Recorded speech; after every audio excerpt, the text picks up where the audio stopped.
கிறிஸ்துவின் பிரியமான விசுவாச பிள்ளைகளை, தூரமாக இருந்து அந்த யூடியூப் மூலமாக கேட்டுக்கொண்டிருக்கிற அருமையான தேவ ஜனங்களே, உடன் ஊழியர்களே, யாவருக்கும் ஆண்டவர் இயேசுவின் நாமத்தில் இந்த உயிர் தந்த பண்டிகை நாளிலும் உன் வாழ்த்தினை தெரிவித்துக் கொள்கிறேன். கர்த்தர் கிருபையாக இந்த நாள் தந்து நம்மை பாடி துதித்து ஆராதிப்பதற்கு கிருபை பாராட்டி இருக்கிறார். அப்படியே ஒரு முழங்கால் ஒரு சின்ன ஜபத்தை பண்ணிடும். இந்த கொரோனா கிருமி அழிக்கும்படியாக எல்லாரும் முழங்கால நின்று கொரோனா கிருமியில் பாதிக்கப்பட்ட ஜனங்கள் சுகமடையும்படியாக, அகில உலகம் எங்கிலும் இந்த கொரோனா கிருமிகளை இயேசு அழிக்கும்படியாக, ஒருவேளை மருத்துவமனை இருக்கிற ஜனங்களுக்கு புதிய ஒரு விடுதலை சுகத்தை கற்றுக் கொடுக்கும்படியாக, தனிமைப்படுத்தப்பட்ட மக்களுக்கு இந்த சுகம் கொடுக்கும்படியாக, இதற்கு பிரயாசப்படுகிற மருத்துவ குழுவினருக்கும் சுகாதார பணியாளரையும் கற்று ஆசிரித்து பாதுகாக்கும்படியாக சேர்ந்து எல்லாம் ஜெபிங்க. நல்லா ஸ்தோத்திரம் ஆண்டவரே, துதிக்கிறோம். அன்பின் பரலோக பிதாவே, அருமை ஆண்டவரே, இயேசுவின் நாமத்தில் சபையில் வருகிறோம். உலகத்தை கலக்கி கொண்டிருக்கிற பொல்லாத இந்த கொரோனா கிருமி இயேசுவின் நாமத்தில் அழிபடியாக நாங்கள் ஜெபிக்கிறோம். ஆண்டவரே இயேசுவே, இந்த கிருமியால் பாதிக்கப்பட்ட மக்கள் அகில உலகத்தில் எங்கிருந்தாலும் இப்பொழுதே சுகமளிக்கிற வல்லமை இருந்தாலும் இறங்கும்படியாக நாங்கள் ஜெபிக்கிறோம். ஆண்டவரே இயேசுவே, இந்த கொரோனா கிருமியினால் பாதிக்கப்பட்டு அன்றைய கண்ணீர் கவலையோடு குடும்பங்கள் ஆறுதல் அடையும்படியாக உடைய அற்புத கரம் நீட்டி ஆண்டவரே இந்த மக்களை தொட்டு சுகமாக்கும்படியாக நாங்கள் ஜெபிக்கிறோம். ஆண்டவரே இயேசுவே, ஆராதனை ஊழியர்களுக்கு தடையாக இருக்கிற, பிள்ளைகள் படிப்புக்கு தடையாக இருக்கிற, அன்றைய பொருளாதாரத்துக்கு தடையாக இருக்கிற இந்த கொரோனா கிருமிகள் இயேசுவின் நாமத்தில் அழிந்து போவதாக ஆண்டவரே ஸ்தோத்திரம். இயேசுவே, உமால கூடாத காரியம் ஒன்றுமில்லை என்று அறிந்திருக்கிறோம். இந்த காரியத்தை அற்புதம் செய்து பாதுகாத்துக்கிறோம். இந்த பிள்ளைகளை மாத்திரமல்ல, உண்மை அறியாத பிள்ளைகளை பாதுகாக்க நான் ஜெபிக்கிறோம். நீ ஏற்றுக்கொள்ளாத பிள்ளைகளை பாதுகாக்க ஜெபிக்கிறோம். ஒருவேளை உங்களுக்கு விரோதமாக பேசுகிற ஜனங்களாக இருந்தாலும் அவர்களையும் மன்னித்து நீ சுகம் கொடுக்கும்படியாக நாங்கள் ஜெபிக்கிறோம். ஆண்டவர் கர்த்தர் கொடுத்த சுகத்தை எல்லாம் கரங்களை தட்டி கர்த்தரை ஸ்தோத்திரம் பண்ணுவோம். ஸ்தோத்திரம் ஸ்தோத்திரம் ஸ்தோத்திரம். இயேசுவின் நாமத்தில் ஜெபிக்கிறோம் நல்ல பிதாவே, ஆமென். உட்கார்வோம். ஸ்தோத்திரம். கடந்த நாள் முழுவதுமாக மேகத்தை பற்றி தியானித்தோம். நானும் மேகத்திலே உட்கார்ந்து அவருடைய வார்த்தையோடு பயந்துக்கிட்டேன். மேகத்தை எப்படி போன தெரியுமா? அதெல்லாம் கர்த்தருடைய கிருபை, கர்த்தருடைய கிருபை. அதெல்லாம் அந்த டெக்னிக்கல் நாலேஜ் அதில் ஏதோ நடத்தி ரொம்ப எல்லாரும் ஆச்சரியமா சொன்னாங்க. இது என்னது, எப்படி இயேசுனால தான் மேகத்தில் போவாங்க, நீங்க எப்படி போனீங்க? அவரு போல நம்மளும் போவோம். நம்ம அப்பா நம்ம கூட இருக்கிறவர். இந்த நாளிலும் சில ஓட்டத்தை குறித்து தியானிக்கும்படியாக கர்த்தர் கிருபை பாராட்டி இருக்கிறார். சில ஓட்டத்தை குறித்து இந்த 6 வரும் இன்றைக்கும் வர 6 நாளைக்கு காலையில என்ன எதுக்காக ஓட வேண்டும், எப்படி ஓட வேண்டும் சொல்ற ஒரு தலைப்புல தியானிக்க இருக்கிறோம். புதன்கிழமை பெண்களுக்கான விசேஷ செய்தி, சனிக்கிழமை வாலிபர்களுக்கான விசேஷ செய்தி. வாலிப பிள்ளைகள் அதை கேட்டு ஒரு ஆண்டு அறியாத உங்க ஃப்ரெண்ட்ஸ் இருந்தாங்கன்னா அவங்களுக்கும் இதை ஷேர் பண்ணி விடுங்க. அந்த பிள்ளைகள் பாதுகாக்கப்படட்டும், ஆசீர்வதிக்கப்படட்டும். நிச்சயமா கர்த்தர் ஆசீர்வதிப்பார். அல்லேலூயா. இந்த நாளின் ஆதாரமாக எபிரேயர் புத்தகம் 12ஆம் அதிகாரம் 1ஆம் வசனம் எடுத்துக்கொள்வோம். மேல நிறைய விசுவாச வீரருடைய வாழ்க்கைன்னு சொல்லிட்டு இப்படி ஆரம்பிக்கிறது. ஆகையால் என்று சொல்லப்படுறது. ஆகையால் மேகம் போன்ற இத்தனை திரளான சாட்சிகள் நம்மை சூழ்ந்து கொண்டு இருக்க என்று சொல்லி இப்படித்தான் போன வாரத்தில் நம்ம தியானிச்சோம். இதுப்ப அதை தொடர்ந்து பாரமான யாவற்றையும் நம்மை சுற்றி நெருங்கி இருக்கிற பாவத்தையும் தள்ளிவிட்டு விசுவாசத்தை துவக்கிறவரும் முடிக்கிறவருமாய் இருக்கிற இயேசுவை நோக்கி நமக்கு நியமித்திருக்கிற ஓட்டத்தில் பொறுமையோடு ஓட கடவோம் என்று சொல்லி ஒரு பொதுவான வார்த்தையை எபிரேயர் புத்தகம் எழுதிய ஆக்கியோர் சொல்லி இருக்கிறார். பரிசுத்தாவின் உதவியோடு கூட ஓடுவோம், எல்லாரும் சேர்ந்து ஓடுவோம். எல்லாரும் என்ன செய்யணும்? சேர்ந்து ஓடுவோம். ஏன் எப்படி ஓடணும் அப்படின்னு கேட்டீங்கன்னா அதுக்கு அடுத்த வசனத்துல அதுக்கு ஆதாரம் இருக்குது. அவர் தமக்கு முன் வைத்திருக்கிற சந்தோஷத்தின் பொருட்டு இயேசு சொல்லப்படுறது, அவமானத்தை எண்ணாமல் சிலுவையை சகித்து தேவனுடைய சிங்காசனத்தின் வலது வாசல் வீட்டில் இருக்கிறார். அல்லேலூயா. நம்ம ஆண்டவர் இயேசு கிறிஸ்து ஒரு நாள் பூமியில, ஒரு நாள் தேவனோடு பரலோகத்தில் இருந்தாரு. உலக மக்கள் பாவம் மன்னிக்கப்பட வேண்டும், உலக மக்கள் பரலோகத்தை சுதந்திரிக்க வேண்டும், நரக அக்கினிக்கு செல்லக்கூடாது, அவங்க இருக்கிற அந்த ஆன்மா நரகத்துக்கு செல்லக்கூடாது என்று சொல்லி இயேசு இந்த பூமிக்கு மனிதனாய் பிறந்து வாழ்ந்து தன்னை ஒரு பலியாக ஒப்பு கொடுத்தார். பலியாக ஒப்பு கொடுத்தாரு, மரித்தார், அடக்கம் பண்ணப்பட்டார், 3 நாள் உயிரிழந்து எழுந்தார். இன்றைக்கும் பிதாவின் வலது பரிசத்தில் உட்கார்ந்து கொண்டு நமக்கான பரிந்து பேசிக் கொண்டிருக்கிறார். நாம இன்னைக்கு அவர் நோக்கி ஓடணும்னு சொன்னா ஓட்டத்தின் முடிவு அவர் இருக்கிற இடத்துல போய் நிற்கும். அல்லேலூயா, அல்லேலூயா. சில பாத்தீங்கன்னா சில நாய்க்குட்டி அம்பா வளர்ப்பாங்க, இந்த குட்டியை விட்டுட்டு வேகமா ஓடுவாங்க, இது பின்னால ஓடும். அவன் எங்க போய் நிக்கிறாங்களோ அங்க போய் இது நின்றுக்கணும், அதுக்காக ஓட. ஏன்? தன்னை போஷித்து காப்பாற்றுற அந்த எஜமானை பின்தொடர்ந்து அந்த நாய்க்குட்டி ஓடும். சில ஆட்டுக்குட்டி அப்படி ஓடும், சில பூனை கூட அப்படி ஓடும். அப்படி தேங்காய் அப்படி வளர்த்துருப்பாங்க. அப்போ அவங்க ஒரு தன்னுடைய எஜமான் அவரை பின்பற்றி ஓடும் போது அவர் எங்க இருக்கிறாரோ அங்க போய் தான் ஓட்ட முடியும். நம்முடைய எஜமானாகி ஆண்டவர் இயேசு எஜமானா இருக்கிறார், தகப்பனா இருக்கிறார், சகோதரா இருக்கிறார், நண்பனா இருக்கிறார், வைத்தியரா இருக்கிறார், எல்லாவற்றையும் எல்லாமா இருக்கிற தெய்வம் அவருடைய பரலோகத்தில் இருக்கிறார். இந்த பூமியில் இருக்கிற நாம அவரை நோக்கி ஓட வேண்டும் என்று சொல்லி பரிசுத்த வேதம் நமக்கு கற்றுக் கொடுக்கிறது. இந்த ஓட்டம் இது ஒரு தடைகள ஓட்டம் சொல்லலாம். என்ன ஓட்டம்? ரெகுலரா ஓடுற ஓட்டம் இல்ல, நிறைய தடைகள் இருக்கு. அப்படி ஓட்டம் பத்தி இருக்கு. கொஞ்சம் தாண்டணும், கொஞ்சம் குதிக்கணும், ஒரு பெஞ்சிக்கலோடி போகணும், அப்படி பலவிதமான ஓட்டம் இருக்கு பார்த்தீங்களா? அந்த மாதிரி ஓட்டம் தான் இந்த ஆவிக்குரிய ஓட்டம். ஒரு திறந்த வாசலோடு அந்த 4 கிலோமீட்டர் 5 கிலோமீட்டர் ஓடுவாங்க பார்த்தீங்களா? அப்படி ஓட்டம் கிடையாது. இது தடைகளை தாண்டி ஓடுகிற ஓட்டம். அந்த தடைகளை தாண்டி ஓடி ஜெயிக்க வேண்டும். அப்ப எப்போ நம்ம ஜெயிக்க முடியும் என்று சொன்னா இங்க பரிசுத்த ஆவியானவர் நமக்கு கற்றுக் கொடுத்திருக்கிற கர்த்தர் ஸ்தோத்திரம். இந்த ஃபேனை கூட ஆஃப் பண்ணிருக்கோம். ஸ்தோத்திரம். சரி, எப்படி ஓடணும்னா முதலாவது பாரமான யாவற்றையும், ஒரு பாரம் இருந்ததுன்னா வேகமா ஓட முடியாது. பாரம் இருந்தா ஓட முடியாது. நான் சின்ன வயசுல 4ஆம் வகுப்பு 5ஆம் வகுப்பு படிக்கும் போது ஒரு புஸ்தகம் கொடுப்பேன், நீதி கதைகள் ஒரு புஸ்தகம் உண்டு. இப்பெல்லாம் அப்படி புஸ்தகமே கிடையாது. இப்பெல்லாம் வலைத்தளம் சம்பந்தப்பட்ட புஸ்தகம் தான் இருக்கு. வலைத்தளம் தான் ஒரு பிள்ளைகள் சிக்கிட்டு கிடக்காங்க. அந்த நாட்கள்ல நீதி கதைகள், அப்புறம் மாரல் புஸ்தகம், ஒழுக்க புஸ்தகங்கள் அப்படின்னா நிறைய இருக்கு. அது ஒரு பிரினா இருக்கும். இப்ப அந்த பிரிலாம் போச்சு. நீதி கதைகள்ல ஒரு கதை எனக்கு இப்ப ஞாபகம் வரும். எப்ப படிச்சது, எப்போ, இப்ப அப்படி இருக்குமான்னு தெரியல. ஒரு மனிதன் ஒரு முனிவர்கிட்ட போய், ஐயா நான் சொர்க்கத்துக்கு போகணும், என்ன செய்யணும் அப்படின்னு கேட்பான். அவரு பாவியான ஒரு மனுஷன், திருட்டு தொழில் செய்கிற ஒரு மனுஷன். அவனுக்கு கூட ஒரு எண்ணம், நான் சொர்க்கத்துக்கு போனவன் என்ன செய்ய சொல்லி. அந்த முனிவர் சொல்லுவாரு, அவன் வாழ்க்கையில கேட்பார்.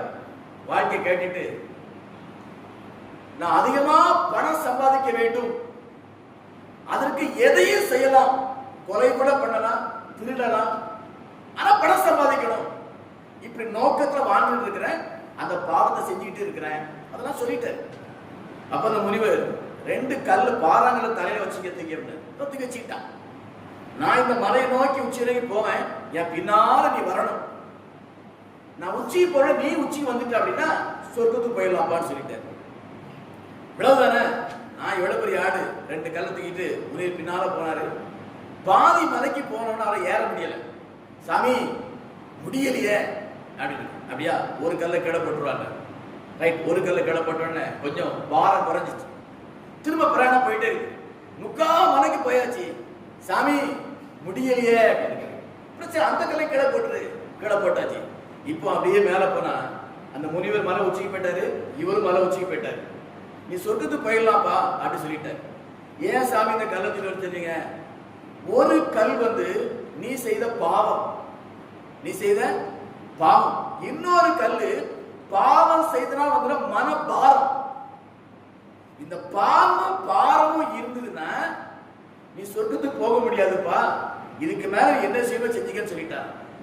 உடனே அவன் பாவம் வாய்க்கலாம் விட்டுட்டு மனம் திரும்பிட்டான் அப்படி சொல்லி கதை சொல்லணும். அது இயேசு கிறிஸ்து வராது, பொதுவான ஒரு கருத்து சொல்லப்பட்டது. அந்த நீதி கதை எழுதின தேவ மனசை யாரோ ஒருத்தன் வேதாகமத்தை படிச்சவன் தான் இருப்பான்னு நான் விசுவாசிக்கிறேன். அல்லேலூயா. எதை படிச்சிருப்பாங்க? இந்த உலகத்துல ஒரு நீதி, ஒரு நியாயம், ஒரு ஒழுக்கம், ஒரு பரிசுத்தம், ஒரு சமாதானம், இவைகளை குறித்து ஒரு மனிதன் எழுத வேண்டும் என்று சொன்னால் அவனுக்கு கீவேர்ட், மூலப்பொருள் இந்த வேதாகமத்துல தான் இருக்குது. வேற எங்கேயும் கிடைக்காது. வேதத்தை வாசித்திருக்கணும். வாசிக்காதபடி ஒருவேளை எழுதினா கூட அந்த கருத்து இங்கதான் இருக்கும். அல்லேலூயா. நன்மையான எந்த ஈவும், பூரணமான எந்த வரமும் பிதாவின் ஜோதி பிதாவிடத்தில் இருந்து இறங்கி வருதுன்னு சொல்லப்பட்டிருக்கு. அப்ப இங்கேயும் நான் இப்பதான் நினைக்கிறேன், ஒருவேளை அந்த முனிவர் எவரேல் புத்தகம் படிச்சிருப்பார்னு நினைக்கிறேன். அல்லேலூயா.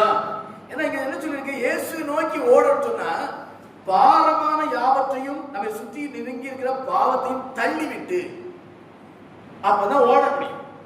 இந்த பாவமும் பாரமும் இருந்ததுன்னா உலகத்துல நமக்கு சொந்த சுயநலத்துக்காக ஓடலாம், குடும்பத்துக்காக ஓடலாம், படிப்புக்காக, அறிவுக்காக, ஞானத்திற்காக, சுகத்துக்காக, இன்பத்திற்காக, ஆசை நிறைவேற்றுவதற்காக ஓடிடலாம்.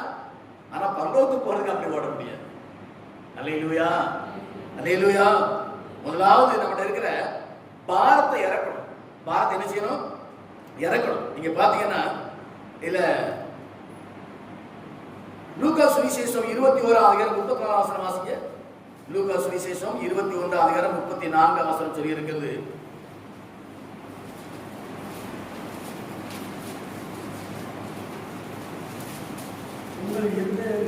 உங்கள் இருதயங்கள் பெருந்திண்டியினாலும் வெறியினாலும் லௌகிக கவலையினாலும் பாரமடையாதபடிக்கு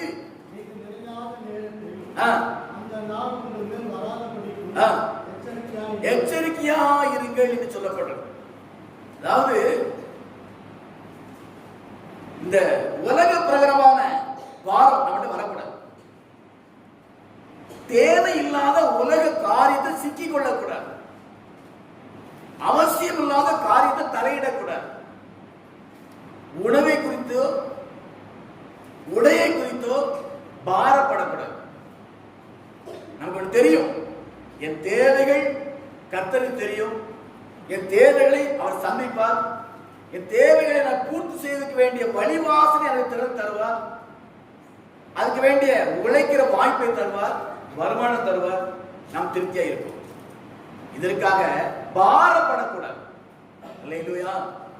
இந்த உணவுக்காக, உடைக்காக, உலக காரியங்களுக்காக பாரப்படுவோம் என்று சொன்னால் நாம் இயேசுவை நோக்கி ஓட முடியாது என்று அறிந்து கொள்ள வேண்டும். அல்லேலூயா. ஓடுற மாதிரி தெரியும், ஓட்டம் சரியா இருக்காது. ஓட்டம் முறைப்படி ஓட மாட்டோம்.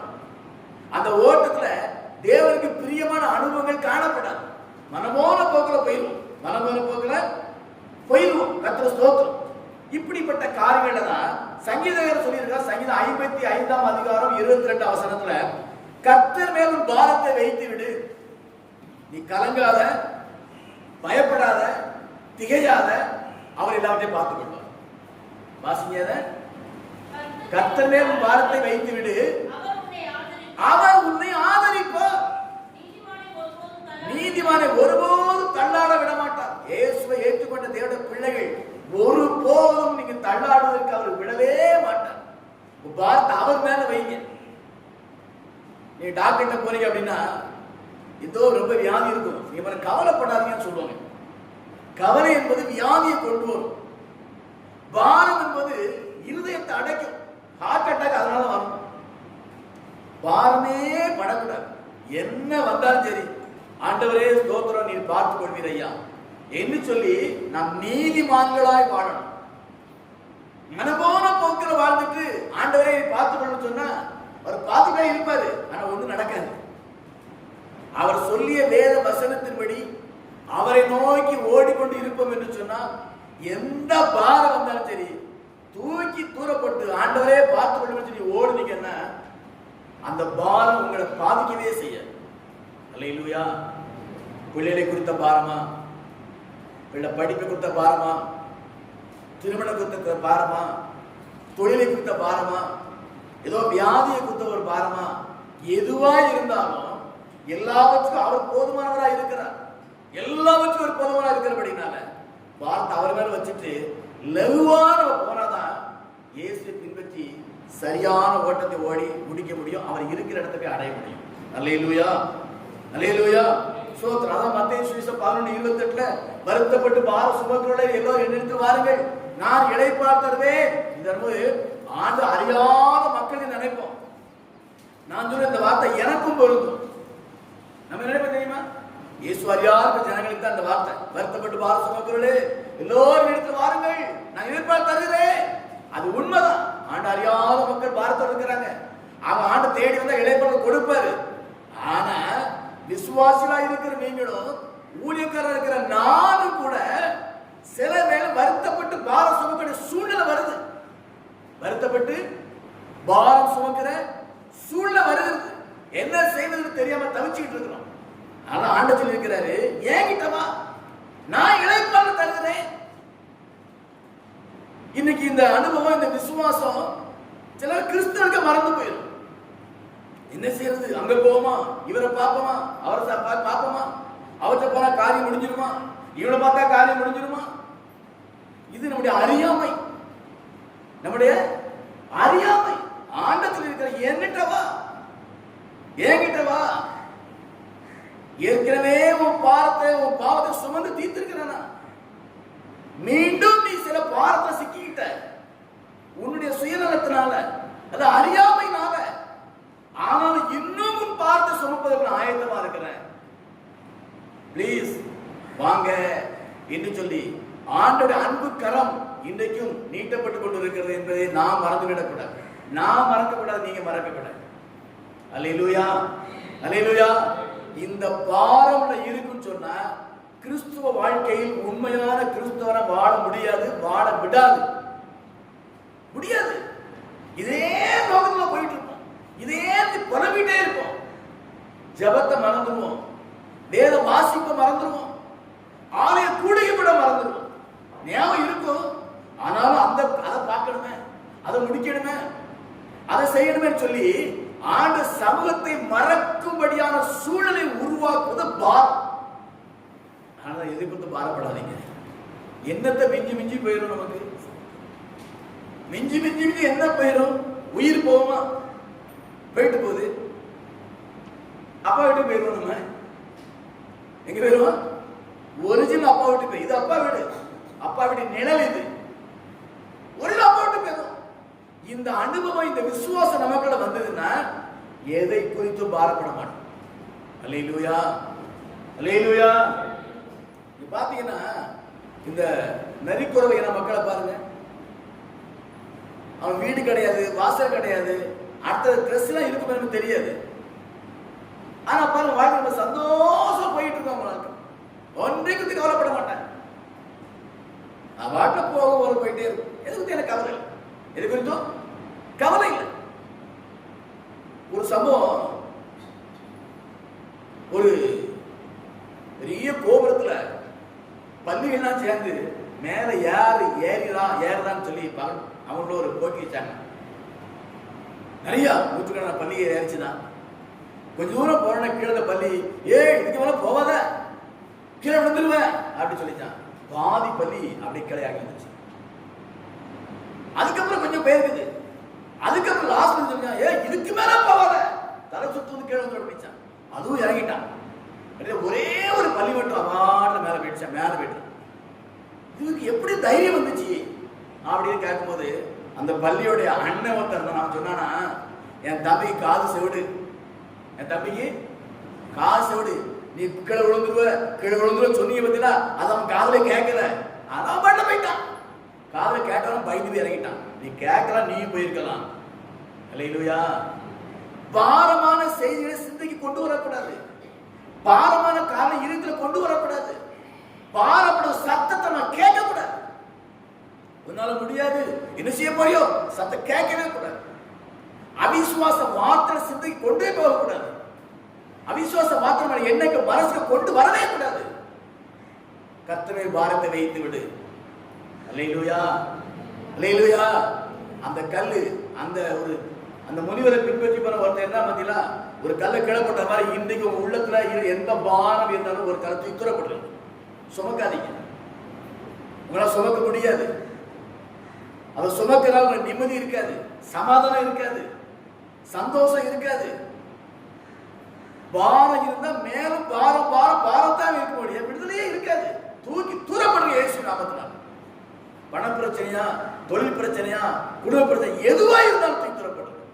சுமக்கிறதுனால ஒரு மேன்மை கிடையாது, உங்களுக்கு லாஸ் தான் வரும். பாரத்தை தூரப்படுங்க. அல்லேலூயா. இரண்டாவது பாவம். இந்த பாவத்தை சொல்லப்பட்டிருக்குது சுத்தி நெருங்கி நிற்கிற பாவம். சுத்தி நெருங்கி நிற்கிற பாவம். நான் யோசிச்சு பார்த்தேன் இந்த வார்த்தை. சுத்தி இருக்குது, நெருங்கி ஸ்டாண்டிங் இருக்கு. அப்புறம் என்னது, எப்ப போட்டு அமுக்கலாம் இவனை.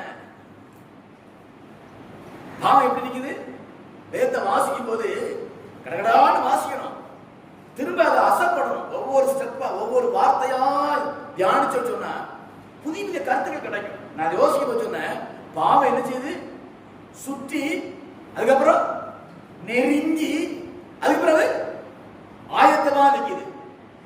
எப்போ இவனை போட்டு தள்ளலாம், எப்ப இவனை அமுக்கலாம், எப்ப இவனை கெடுக்கலாம், எப்ப இவன் ஆத்மாவை கரைப்படுத்தலாம், எப்போ இவன் இயேசுவை ஓட்டத்தை தடை செய்யலாம் என்று சொல்லி பாவம் படுத்து நிக்கல, உட்கார்ந்து நிக்கல, நட்டமா நிக்கி, நெருக்கமா நிக்குது.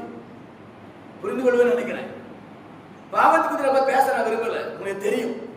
ஒரே ஒரு வார்த்தை சொன்னோம் அப்படின்னா, தேவனுடைய வார்த்தைக்கு கீழ்ப்படியாமல் போவது பாவம்.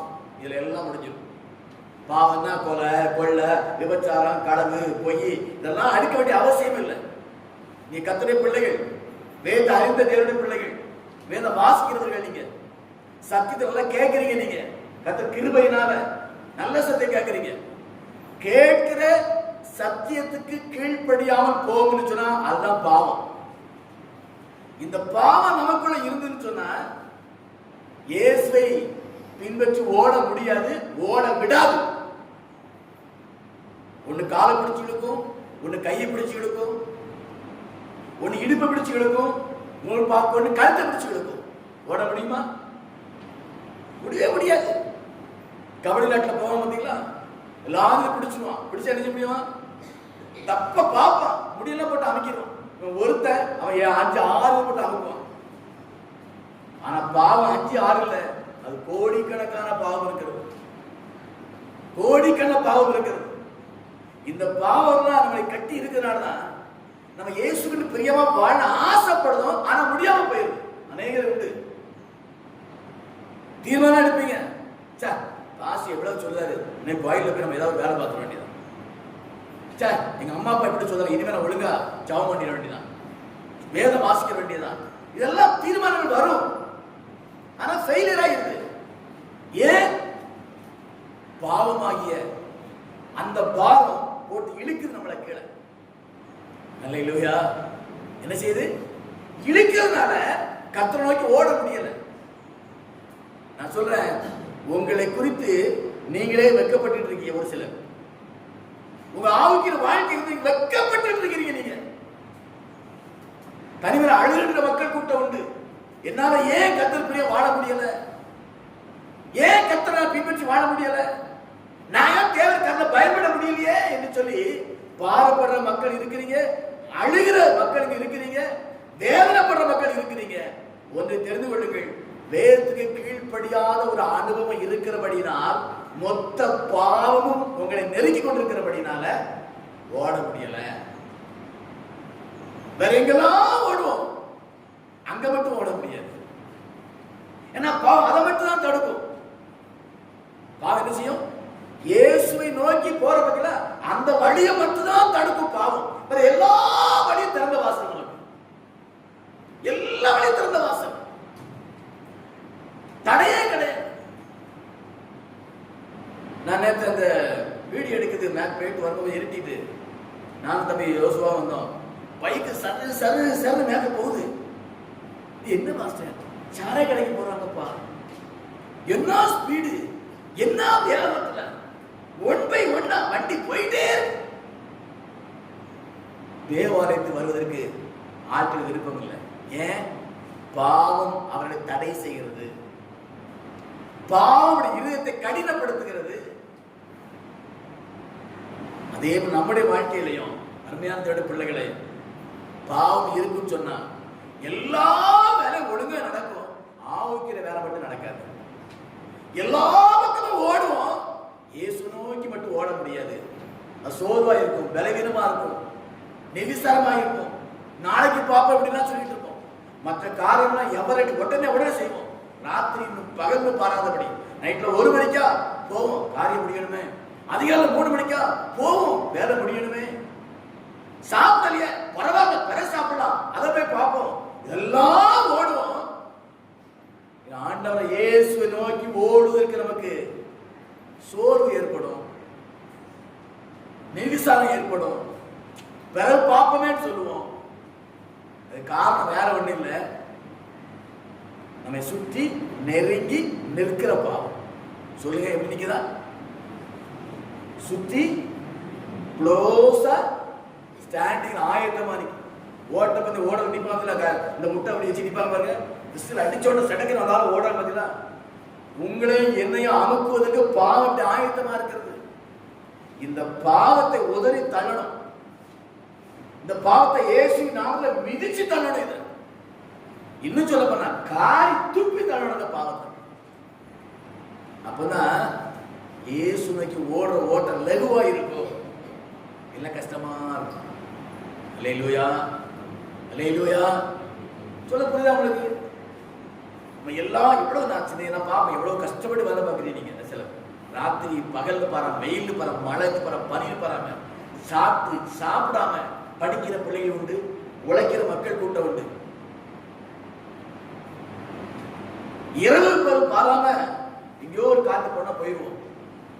குறைவா சொல்லல, சர்ச்சில் ஜெபம் இருக்கு வாங்க அப்படின்னா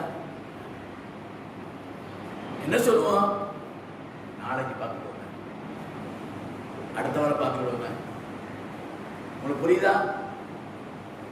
புரியுதா? உங்க படிப்புக்கு சாப்பிட்டாலும் உட்காந்து படிக்கிறோம், தூங்க வந்தாலும் கண்ணை கழுவிட்டு கடுங்காப்பியை போட்டு குடிச்சிட்டு உட்காந்து படிக்கிறோம். நல்லது படிக்கிறோம். சொந்த வேலைகள் சாப்பிட உழைக்கிறோம். சாப்பிடாம உழைக்கிற ஆட்கள் பார்த்தா நான் சொல்லுவேன், நீங்க தரித்திரமான வாழ்க்கை. உழைக்கிறதே சாப்பிடுறது தானே, சாப்பிடாம இருந்து வேலை வைப்பாங்க. ஏன்னா அந்த சாப்பிட்டா அந்த வேலை இன்னும் போயிருக்கும். வேண்டாம், உங்க சரீரத்தை கெடுக்காதீங்க. அப்படி அந்த அளவுக்கு உழைப்பு முக்கியத்துவம் கொடுக்குறீங்க, நல்லது, கர்த்தரோட ஆசீர்வதிக்கட்டும். அதே போல ஆண்டவர் நோக்கி ஓடுவதற்கு நீங்க முக்கியத்துவம் கொடுக்கணும். ஏன் ஓட முடியல? பாவம் இருந்தாலும் சரி, பாவம் இருந்தாலும் சரி ஓட முடியாது. இன்னைக்கு 2 கலையும் தூரப்பட்டு ஆனா பாவின்னு சொல்லல, பாவம் இருக்கு, பாவம் பக்கத்தில் நிக்குது, விடாத உங்களை. ஆகவே இந்த பாவ சங்கிலியை இயேசுவை நாம் உடைத்திருந்த மக்களாய் காணப்பட வேண்டும்.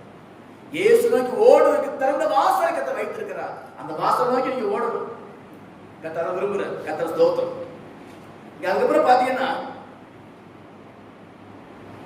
நமக்கு நியமித்திருக்கிற ஓட்டத்தில் நமக்கு ஒரு ஓட்டம் இருக்கு, ஒரு வழி இருக்கு. ஒவ்வொருத்தரும் வழி இருக்கு. இப்ப எனக்கு ஒரு வழி, உங்களுக்கு ஒரு வழி. எல்லாரும் ஒன்று போல் நடத்த மாட்டார் ஆண்டவர். ஒவ்வொருத்தருக்கும் ஒரு வழியை நியமிச்சிருக்கிற ஆண்டவர். அந்த வழியை கண்டுபிடிச்சு அந்த வழியில ஓடணும். அதான் ஈஸியா இருக்கும். நான் ஓடுற வழியை நீங்க ஓடி வந்தா உங்களுக்கு கஷ்டமா தெரியும், எனக்கு லேசா தெரியும், உங்களுக்கு கஷ்டமா தெரியும். நீங்க ஓடுற வழியில் நான் ஓடணும்னா எனக்கு திருப்தியே இருக்காது. அப்போ ஆண்டவர் எனக்கு என்ன நியமித்து வைத்திருக்கிறார் இது அறியணும். என்ன எப்படி அவன் நடத்த விரும்புகிறார்? இவரு மாதிரி நடத்த முடியாது. அவர் வீசி போடுறாரு, நானும் போய் அதான் உச்சி மூடி பார்க்கணும் மண்டைக்கு யார. அவர் அப்படி நடத்துறார். அவர் ஒரு விதமா நடத்துவார், இவர் ஒரு நடத்துவார். ஆனா நமக்கு ஆண்டவர் எந்த வழியை நியமித்து வைத்திருக்கிறாரோ அந்த வழியில ஓடினாதான் நமக்கு லகுவா இருக்கும். இன்னொரு வழியில ஓடணும்னா நமக்கு இது கஷ்டமா இருக்கும், பிரயோஜனம் இல்லாம போயிடும். நியமித்த ஓட்டத்தில் என்ன செய்ய வேண்டும்? ஓடும். உங்களுக்கு டிராக் பண்ற ஆண்டவர், அந்த வழியா போனதான் இயேசு அடைய முடியும். நீங்க உங்களுக்கு ஒரு வழி இருக்கும். அந்த ஹைவேல டோல்கேட் பார்த்தீங்கன்னா காருக்கு ஒரு வழி, லாரிக்கு ஒரு வழி, பஸ்ஸுக்கு ஒரு வழி, பைக்கு ஒரு வழி, அப்படித்தான் போகணும். அப்படி இல்லைன்னா விட மாட்டான். ஒரு சாலை விதிகளே ஒவ்வொருக்கும் ஒரு ட்ராக் அப்படின்னு வச்சிருக்கிறாங்க. ட்ராக் மாறக்கூடாது. அப்பதான் அந்த சாலையில எல்லா பிரயாணம் ஒழுங்கா போயிட்டு இருக்கும். நிறைய தடைகள் வரும். அப்படி அந்த சாலை விதியே அப்படி இருக்குன்னு சொன்னா பரலோகத்துக்கு போற அந்த விதிகள் எவ்வளவு மேன்மையான விதியா இருக்கும், எவ்வளவு கண்டிஷனான வழியா இருக்கும். உங்கள் நியமித்த ஓட்டல ஒழுங்கா என்ன செய்யுங்க, சரியா அறிந்து அதுல ஓடுங்க. இன்னொரு வழி என்ன செய்யாதே பின்பற்றாது. எங்க ஊழியக்காரர் சொல்லுவாங்க, அவர் ஊழியம் செய்யற மாதிரி ஊழியம் செய்யாத, அவரை கத்த அப்படி நடத்துவார். சில ஊழியக்காரர் சொல்லுவாங்க, இனிமே வெள்ளை சட்டை போடக்கூடாது, பச்சை சட்டை, மஞ்சள் சட்டை, கருப்பு சட்டை, பச்சை என்னது ஊதா சட்டை போடணும், அப்பதான் சபைக்கு நிறைய ஆள் வரும். அங்க ஒருத்தர் அப்படிதான் போடுறதுக்கு ஆள் நிறைய வருது. நீ போட்டனா உள்ளது போயிரும். அவரை அப்படி நடத்துறாரு, நடத்திட்டு போட்டு உங்களை எப்படி நடத்துற, அப்படிதான் நடக்கணும். என்ன இப்படிதான் நடத்துற ஆண்டவர், நான் இப்படிதான் இருப்பேன். இந்த பிள்ளைகள் அடிக்கடி சொல்லுவாங்க, எப்ப ஒரு சவாரி தச்சு போடுங்கப்பா, நல்லா இருக்கு. நான் நிறைய சவாரிலாம் போட்டுட்டு கலத்தி போட்டேன். இப்ப இதே ட்ரெஸ் தரீங்களப்பா, வெளியூருக்கு வந்தாலும் கொஞ்சம் வேற மாதிரி ட்ரெஸ் போடுங்க, நல்லா இருக்குமே. என்ன ஆண்டு இப்படிதான் நடத்துறாரு. ஆண்டு இருக்கிறாரு, இப்படி நடத்துறாரு. எல்லா பாச சவாரி போடுறாங்களே, அவங்கள அப்படி நடத்துறாரு. என்ன இப்படிதான் நடத்துறாரு. இந்த ஓட்டத்தை நான் ஓடினதான் எனக்கு லகுவா இருக்கும். அருமையானவர்களே, உங்க வாழ்க்கையில ஆண்டவர் எதை நியமித்திருக்கிறான்னு பார்த்து நீங்க ஓடணும். அது மட்டும் ஒரு நான் காரியம் சொல்லியிருந்தேன். நீங்க பிரசங்கி புஸ்தகம் 9ஆம் அதிகாரம் 9-10 வாசிங்க. பிரசங்கி 9ஆம் அதிகாரம் 9-10.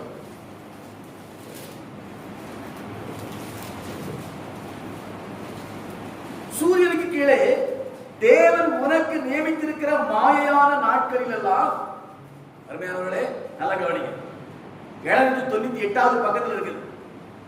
சூரியனுக்கு தேவன் உனக்கு நியமித்திருக்கிற மாயையான நாட்களில் எல்லாம், உனக்கு பர்டிகுலரா சொல்றாரு. அதான் ஒவ்வொருத்தருக்கும் ஒரு வழி நியமிச்சு சொன்னேன். அந்த உனக்கு நியமித்திருக்கிற மாயையான நாட்கள், ஏன்னா நாள் எப்படி தெரியாது நமக்கு, நாளைக்கு என்னன்னு தெரியாது. நேற்று இருக்கிற அன்னைக்கு இல்ல. போன வாரம் ஒரு பாச ஆள நடத்துறாரு, நம்ம நினைக்க வரும் அங்க இல்ல. நீ பலோகத்துல ஆள உட்கார்ந்து இருக்கிறாரு.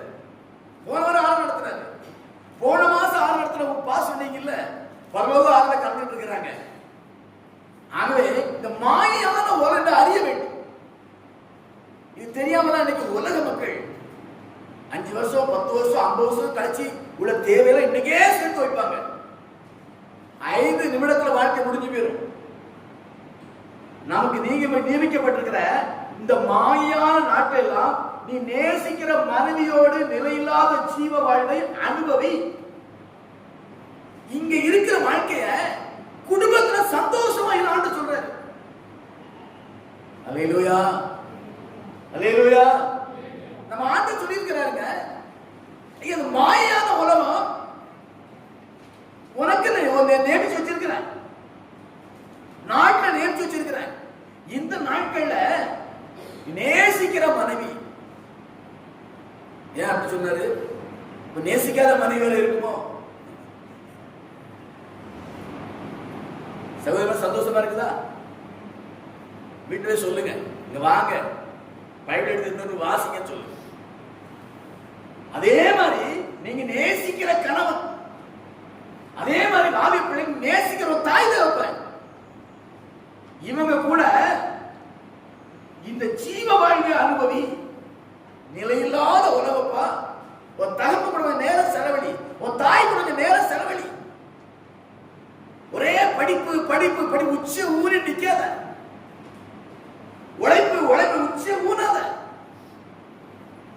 தேவனுக்கு எப்படி ஒரு குறிப்பிட்ட நேரம் கொடுக்கணுமோ அதே போல கணவன் மனைவி பிள்ளைகள் இதெல்லாம் ஒரு ஐக்கியம் ஒரு நேரம் வச்சுக்கணும். சில பிள்ளைகளுக்கு அப்பா முகமே தெரியாது, எப்ப போவார் எப்ப வருவாரே தெரியாது. தப்பு, வேஸ்ட். நாளை என்பது நம்ம கையில இல்ல. குடும்பத்தில் நல்ல ஒரு அன்பா இருந்து நேரம் செலவழிக்கப்பார். ஆண்டவர் சொல்லியிருக்கிறார்ல, ஆண்டவர் சொல்ல செய்யணும் செய்யக்கூடாதா? செய்யணும்ல. பிள்ளைகள் பெற்றோரோடு கொஞ்சம் நேரம் செலவழிக்க பாரு.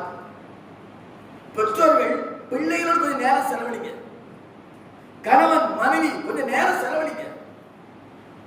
ஆனா வயசாயிட்டு பாஸ்டர், வயசான பார்த்தா ரொம்ப நேரம் செலவழிக்கணும்.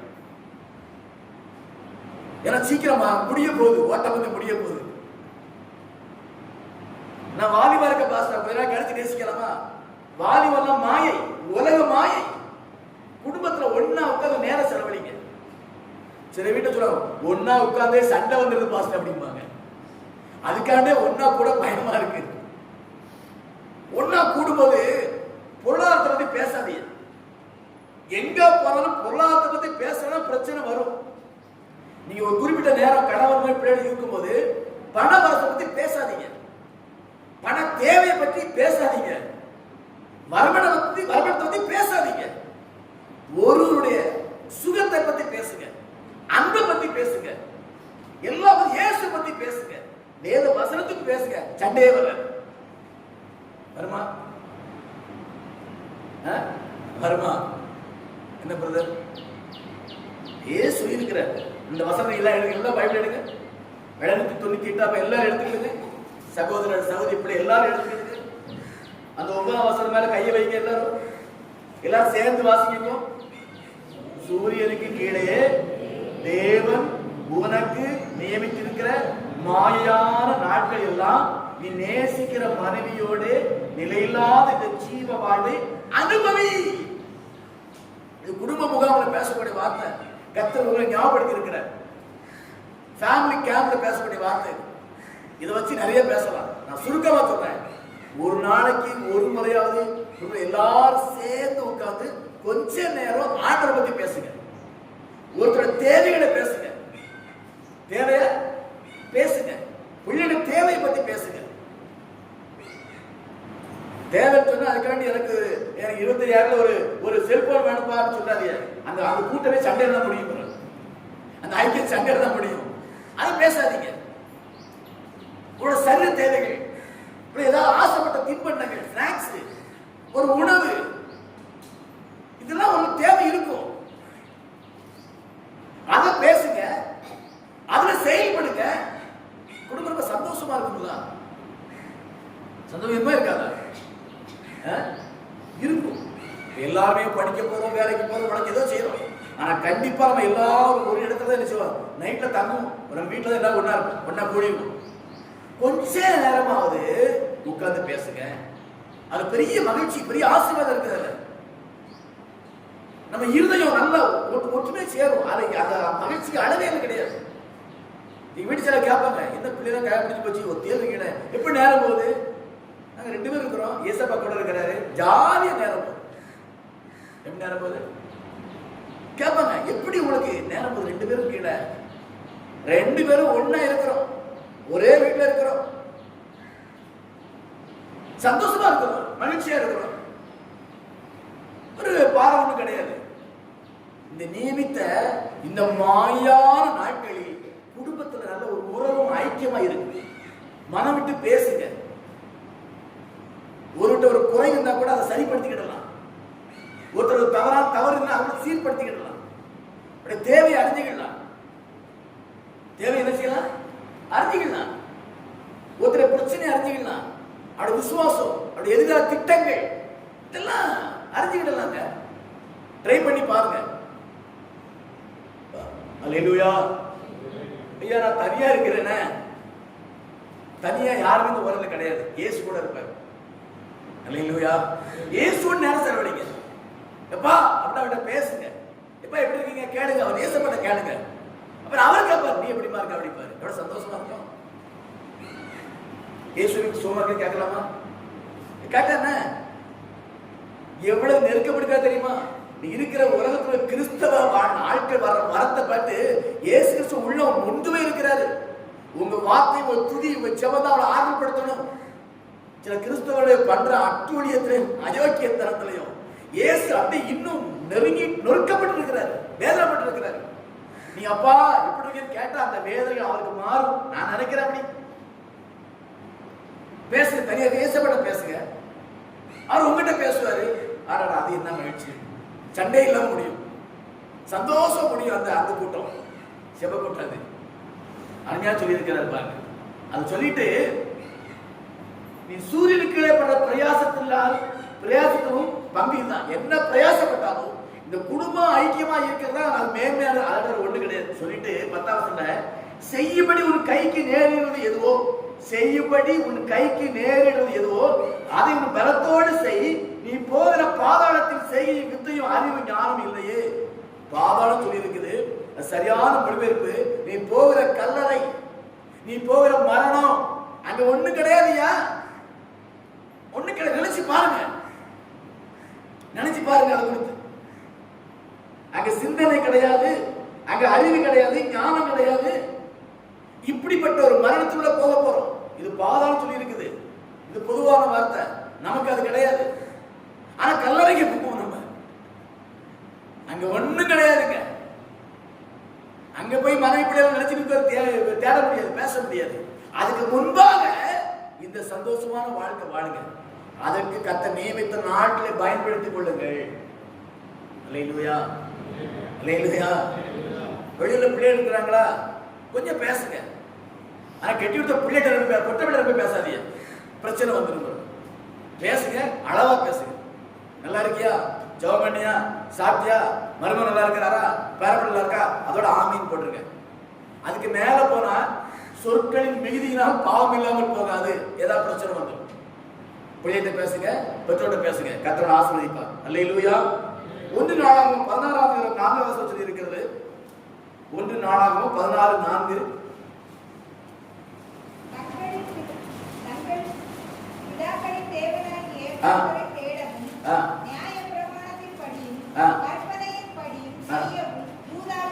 இல்ல 1 நாளாகமம் 16:4. இஸ்ரவேலின் தேவனாகிய கர்த்தரை பிரஸ்தாபம் பண்ணி துதித்து புகழுவதற்கு கர்த்தரை பெட்டிக்கு முன்பாக சேவிக்க லேவியர் சிலரை நியமித்தான். அல்லேலூயா, அல்லேலூயா. ராஜா நியமிக்கிறார். எதுக்கு? கர்த்தரை பிரஸ்தாபம் பண்ணும்படியாக, கர்த்தரை மகிமைப்படுத்தும்படியாக, துதித்து புகழும்படியாக நியமிச்ச ஆட்களை, என்னையும் உங்களையும் ஆண்டு அதுதான் நியமிச்சிருக்கிறார். அவர் நாமத்தை பிரஸ்தாபப்படுத்த வேண்டும், இந்த உலகத்துக்கு அறிவிக்க வேண்டும், அவரை துதிக்க வேண்டும், அவரை ஸ்தோத்திரம் பண்ண வேண்டும், புகழ்ந்து பாட வேண்டும். அதற்குத்தான் நாம் நியமிக்கப்பட்டிருக்கிறோம். நிறைய கிறிஸ்தவர்களுக்கு தெரியாது. ஆராதிக்கிறோம், பாடுறோம், புகழ்றோம். எதுக்கு? என் ஆண்டவன் இதுக்கு தான் நியமிச்சிருக்கிறார். அந்த மனப்பூர்வமான அறிவு ஒன்று எதுக்கு நியமிச்சிருக்கிறாரு? அவர் நாமத்தை உலகத்து பிரஸ்தாபப்படுத்துவதற்கும், அவரை புகழ்ந்து பாடுவதற்கும், துதிப்பதற்கும். அதுக்கப்புறம் சொல்லி இருக்குது, அவருக்கு முன்பாக சேவிக்கத்தக்க லேவியர், வேலை செய்வதற்கு நியமிக்கப்பட்டவர் நாம. அல்லேலூயா. என்ன பாஸ்டர், போன வாரம் தான் சொன்னீங்க, இந்த வாரம் சொன்னீங்க, நான் சொல்ல ஆண்டு சொல்றேன். வேலை, கர்த்தருடைய வேலை செய்ய நியமிக்கப்பட்டவர்கள். ஒரு கம்பெனில வேலையை நியமிச்சுட்டு அங்கே போய் வேலை பார்க்க உட்காந்தீங்கன்னா சம்பளம் தருவானா? டிஸ்மிஸ் பண்ணிடுவான். அப்படிதானே? அப்படியே அப்படி இல்லையா? ஒரு வேலைக்கு போறோம், அங்க போய் கையெழுத்து போட்டு பேசாம உட்கார்ந்து வச்சுக்கணும். முதல்ல என்ன செய்வாரு? தம்பி என்ன ஆச்சு அப்படிம்பாரு. உட்கார்ந்துருக்கேன், கையெழுத்து போட்டேன், வேலை பாப்பேன். அவன் நினைச்சுவாரு, நீ நல்லா போய் வீட்டுக்கு போ, நான் வேலை வச்சுக்கிறேன் அப்படிங்க. டிஸ்மிஸ் பண்ணிடுவான். என் ஆண்டவரால் இன்னைக்கு அநேக டிஸ்மிஸ் பண்றதுக்கு ஆயத்தமா இருக்கிறாங்க. பயப்படாது, டிஸ்மிஸ் பண்ண மாட்டாரு. உணர்த்துற சேவை செய், அதுதான் நியமிக்கப்பட்டிருக்கிற. நான் போன சொன்ன மாதிரி உன் தாய் தகப்பனுக்கு ஏதாவது சேவை செய், குடும்பத்துக்கு சேவை செய், ஒரு கணவனுக்கு சேவை செய், மனைவிக்கு சேவை செய். இதுதான் தேவ அந்த போனவரை சொன்னான். ஆவியானவர் ஏதோ உணர்த்துறாரு, சேவை செய். மனைவிக்கு சேவை செய்யலாமாயா? நம்ம பொம்பளை சொல்ல பொன்னஞ்செட்டி ஐயா அப்படிம்பாங்க. அது உலகத்தில் சொல்ற வார்த்தை பொன்னஞ்செட்டிங்கிறது. தேவன் சொல்லி இருக்கிறார், நம்ம உடம்புல இருந்த எலும்பு மனைவி, அவன் சேவை செய்யணும், வேலை செய்யணும். தேவைப்பட்ட நேரத்தில் தேவைப்பட்ட இடத்துல. அவன் எப்போதும் மனைவி கட்டி படுத்துக்க, நானே வீடுவாச தூக்குறேன், நானே சொல்லுவேன், அது தவறான காரியம். அவள் முடியாத பட்சத்தில் தேவை ஒன்று இருக்கும்னு சொன்னால் அந்த தேவை எதுவாக இருந்தாலும் செய்வது ஒருவரும் பாவம் கிடையாது. அதற்கென நியமிக்கப்பட்டிருக்கிறோம். அதே போல ஆண்டவருக்கு சேவை செய்யும்படியாக நாம் நியமிக்கப்பட்டிருக்கிறோம். சொல்லுங்க, ஆண்டவருக்கு சேவை செய்யும்படியாக நியமிக்கப்பட்டிருக்கிறோம். செய்யறோமா அப்படி பாருங்க. தெரிஞ்சு வச்சுக்கிட்டீங்க, ஏன் சாமி நேசிக்கிறபடினால்தான் சரியான ஓட்டம் ஓடணும். இதெல்லாம் நமக்கு தடைகள். சேவை செய்யலன்னா ஓட முடியாது, துதிக்கலன்னா ஓட முடியாது, நாமத்தை பிரஸ்தாபப்படுத்துறோம்னா ஓட்டம் சரியான ஓட்டமா இருக்காது, ஓடி போயிடுவான், பிரைஸ் கிடைக்காது. ஓட்டத்துல தவறு இருந்தது, ட்ராக் மாறி ஓடிட்ட, நீ ட்ராக் மாறி போச்சு. ஃபர்ஸ்ட் வந்தது உண்மைதான், ஆனா நீ 90வது அடியில வரும்போது ட்ராக் மாறி போயிட்டப்பா, உனக்கு பிரைஸ் கிடையாது. சரியான ட்ராக்ல ஓடி வந்தா ரெண்டாவது தான், அவன் தான் பரிசு. ரிஜெக்ட் பண்ணப்படுறாரு அவரு. கர்த்தருடைய சமுத்திர தேவனுடைய பிள்ளைகள் தேவனால் புறக்கணிக்கப்பட்டவரை காணப்படக்கூடாது. அன்பானவர்களே, அல்லேலூயா. நாம் எதற்கு நியமிக்கப்படுற இந்த உணர்வு, அந்த நினைவு நம்ம வாழ்க்கை எப்போது இருக்கும், மறக்கக்கூடாது. எல்லாம் சாசு மறக்க செய்வான், ஆவியானவர் நினைவுபடுத்திட்டே இருக்கிறார்.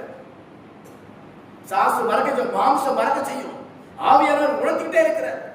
போதிக்கிறவர், உணர்த்துகிறவர், நடத்துகிறவர். அல்லேலூயா, அல்லேலூயா. சோத்திரம். 1 தீமோத்தேயு 2 அதிகாரம் 4, 5, 6, 4, 7 வரைக்கும் வாசிங்க. 1 தீமோத்தேயு 2, 4.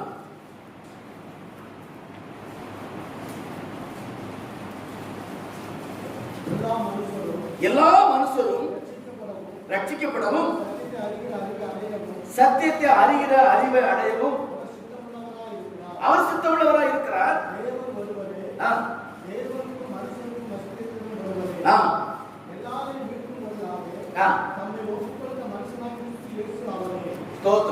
என்ன சொல்லிருக்கா பாருங்க.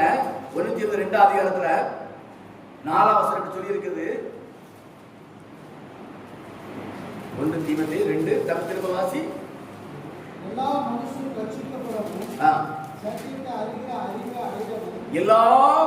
ரட்சிக்கப்பட வேண்டும், சத்தியத்தை அறிகிற அறிவடைய வேண்டும். எப்படி? அவர் சித்தமுள்ளவராய் இருக்கிறார். தேவன் ஒருவரே.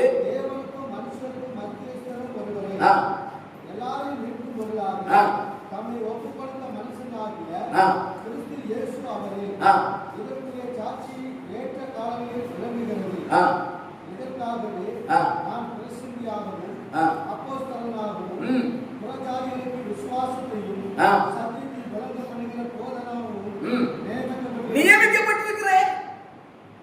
எதுக்கு அப்பாயின்மெண்ட் கொடுத்தார் ஆண்டவர்? ஆண்டவர் அறியாதவற்றை அறிந்து கொள்ளும்படியாக நம்ம அப்பாயின்மெண்ட் கொடுத்திருக்கிறாரு.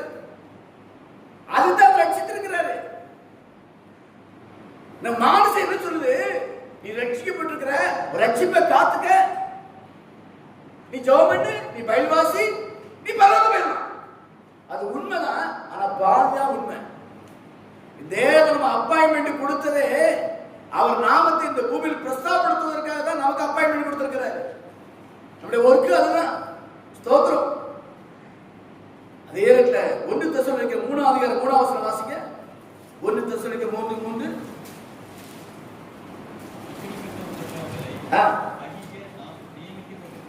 இப்படிப்பட்ட உபத்திரவங்களை சகிக்க நாம் நியமிக்கப்பட்டிருக்கிறோம் என்று நீங்கள் அறிந்திருக்கிறீர்களே. உபத்திரவத்தை சகிக்கும்படியாக நாம் நியமிக்கப்பட்டிருக்கிறோம். அதையும் புரிந்து கொள்ள வேண்டும். எதுக்கு நியமிக்கப்பட்டிருக்கோம்? உபத்திரவப்படுவதற்கு, அந்த உபத்திரவத்தை சகிப்பதற்கு நாம் நியமிக்கப்பட்டிருக்கிறோம். என்ன ஆண்டவரே, இது எதுக்கு அப்பாயின்மெண்ட், இந்த நியமனம் எதுக்குப்பா? குடும்பத்தை சந்தோஷமா இருக்க சொன்னீங்க, நல்லது. நீ பாடி துதிக்கணும் சொன்னீங்க, நல்லது. ஏதோ வேலை செய்ய சொன்னீங்க, அதுவும் நல்லது. சுவிசேஷம் அறிக்கை சொன்னீங்க, அதுவும் நல்லது. உபத்திரவத்துக்கு நியமிக்கப்பட சொன்னீங்களப்பா. நான் சொன்ன போல எல்லா காரியம் செய்யும் போது உபத்திரவம் வரும். அல்லேலூயா, அல்லேலூயா. வரும், உபத்திரவம் வரும். அது சகிக்கும்படியாக நியமிக்கப்பட்டிருக்கிறோம். சுவிசேஷம் அறிவிக்கும் போது உபத்திரவம் வரும். வேலைக்கு போறது உபத்திரவம் வரும். கோயில் வந்து வேலை பார்த்தா உபத்திரவம் வரும். சரியா வேலை வர 2 திட்டு கிடைக்கும். அவன் நினைப்பான், வேலை பார்க்காத நல்லா இருக்கிறான், நான் வேலை திட்டு வாங்குறேன்னு. உபத்திரத்துக்கு நீ நியமிக்கப்பட்டிருக்கிறாய். அல்லேலூயா. அப்பாயின்மெண்ட் ஆகுது. அதுதான் நான் ரட்சிக்கு முன்னாடி பிடிக்கட்ட வேலை பார்த்தேன். அப்போ வேலை பார்க்கறது வந்து கணக்கப்பில்லை வேலை. ஆனா அவங்க அப்பாயின்மெண்ட் எப்படி கூட தெரியுமா? நானா விதமான வேலைகளையும் செய்யும்படியாக நியமிக்கப்பட்ட. அதான் எல்லா வேலையும். தூக்க சொன்னா தூக்கணும், கழுவ சொன்னா கழுவணும். எல்லா கம்பெனி எல்லா டிபார்ட்மெண்ட் அப்படிதான்.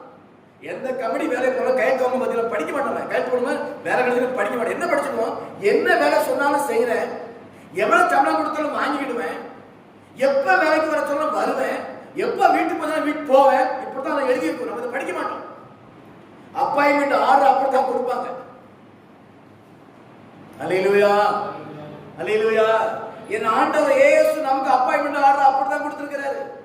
நீ பாஸ்டா இருக்கும்போது பிரசங்கம் பண்ணணும், ஆழ்வர சர்ச்சை கழுவணும். ஒருவேளை பாத்ரூம் கொஞ்சம் பேட்ச் பண்ணா போய் கழுவணும். அதுதான் எனக்கு அப்பாயின்மெண்ட் கொடுத்திருக்கிறாரு. நான் பிரசங்கம் தான் பண்ணுவேன்னு சொல்ல முடியாது. உபத்திரவத்தை சகிக்கும்படியாக ஆண்டவனுக்கு நம்ம நியமித்திருக்கிறார். அறிந்து கொள்ள வேண்டும். சில உபத்திரம் வந்து என்ன ஆண்டவரே எனக்கு ஏன் உபத்திரம் வருது? நாம் அதுதான் நியமிக்கப்பட்டிருக்கிறோம். அதுதான் நியமிக்கப்பட்டிருக்கிறோம். ஒரு பையன் இந்த நிலக்கரி சுரங்கத்தில் அவங்க அப்பா வேலை பார்க்கிறார். வேலை பார்த்து வரும்போது பையன் அவசரமா அவங்க அப்பாவை தேடி அங்க வந்துட்டான். அங்க வெளியூர் எல்லாமே இந்த கருப்பா தான் இருப்பாங்க. அந்த யூனிஃபார்ம் ஏதோ போட்டுப்பாங்க, உடம்பு மூஞ்சில கருப்பா இருக்கணும். அப்ப கேட்க, தம்பி உங்க அப்பா அவர் எப்படா அடையாளம் பார்ப்பேன், எல்லாம் ஒரே கருப்பா இருப்பேன், ஒரே யூனிஃபார்ம் போட்டுருப்பாங்களே, ஒரே கேப் வச்சிருப்பாங்களே அப்படின்னு கேட்க. பையன் சொன்னானா, எனக்கு அநேகர் வரும்போது எங்க அப்பாவை அடையாளம் தெரியாது, எங்க அப்பாவுக்கு என்ன அடையாளம் தெரியும். அல்லேலூயா. எனக்கு தெரியாது, ஏன்னா எல்லாமே ஒரே கேப், ஒரே மூஞ்சிலமா. எனக்கு எங்க சபைக்கு வரும்போது நீங்க இந்த மாஸ்க் எடுக்கும்போது யார் வந்து அப்புறம் பிள்ளை வச்சு மாஸ்க் தூக்கி யார் பண்ண நீயா தெரிய மாட்டேங்க. எனக்கு அந்த பையன் சொன்னா, எனக்கு எங்க அப்பா யாருக்கு தெரியாது, எங்க அப்பாவுக்கு என்ன தெரியும். அல்லேலூயா. உங்களுக்கு ஒருவேளை ஆண்டவர் எப்படிப்பட்ட தெரியாம இருக்கலாம், ஆண்டவருக்கு உங்களை பத்தி தெரியும். அல்லேலூயா.